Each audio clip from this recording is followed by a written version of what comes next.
So hey guys, welcome back to my new blog. আশা করি তোমরা ভালো আছো, আমি অনেক ভালো আছি। তো আজকে হচ্ছে 9 নম্বর রোজা। তো আজকে আমি মাছের পকোড়া তৈরি করব। তো চলো ভিডিওটা প্রথম থেকে শেষ পর্যন্ত কন্টিনিউ দেখতে থাকো।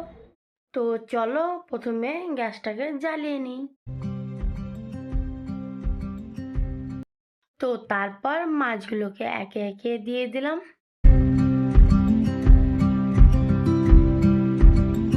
তো তারপর দিয়ে দিলাম 1 চামচ মতো হলুদ গুঁড়ো। A few moments later. তো আমাদের মাছ সেদ্ধ করা হয়ে গেছে। তো চলো আমি আগে মাছটাকে ছাড়িয়ে নিই। আর এখানে আমি নিয়েছি 2 পিস মতো পাউরুটি। তো চলো এটাকে মিক্সচার মেশিনে গুঁড়ো করে নিই। তো আমাদের গুঁড়ো করা হয়ে গেছে।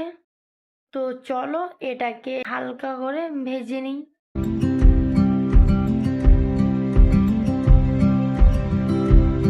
আর এখানে তোমার 2 পিস মতো আলু। তো তারপর কড়াই বসিয়ে দিলাম। তো তারপর দিয়ে দিলাম অল্প তেল। তেলটা ততক্ষণ গরম হতে থাক। আদা কুচি দিয়ে দিলাম, পেঁয়াজ কুচি, তারপর দিয়ে দিলাম সিদ্ধ করা মাছ।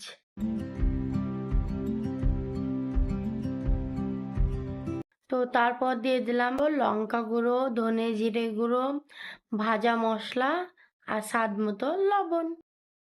তারপর দিয়ে দিলাম সিদ্ধ করা আলু। তো চলো আলুটাকে নামিয়ে নিই। তো এখানে কিছু কিছু আলু গোটা গোটা হয়ে আছে। তো চলো এগুলোকে ভালোভাবে ম্যাশ করে নিই। তো তারপর আমি দিয়ে দিলাম ধনে পাতা কুচি, আর দিলাম ম্যাগি মশলা, আর দিলাম লেবুর রস। তো আমার সব কিছুই তৈরি করা হয়ে গেছে। তো এখানে নিয়েছি 1 চামচ মতো ময়দা। দিয়ে দেবো অল্প ম্যাগি মশলা। তো দিয়ে দেবো জল। চলো আগে একটা ব্যাটার তৈরি করে নিই। তো এখানে ব্যাটার করা হয়ে গেছে। তো চলো এবার একটা একটা করে বানিয়ে ফেলি।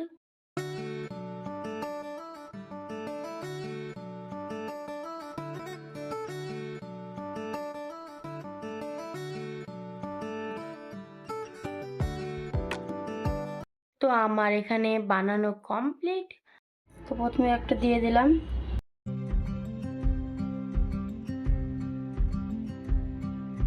দিয়ে দিলাম ব্রেড ক্রামসে।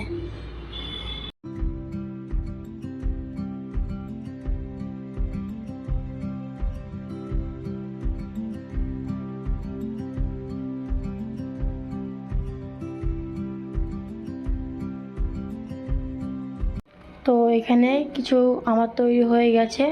তো চলো আগে তেল ভেজে নিই। তো তারপর দিয়ে দিলাম তেল।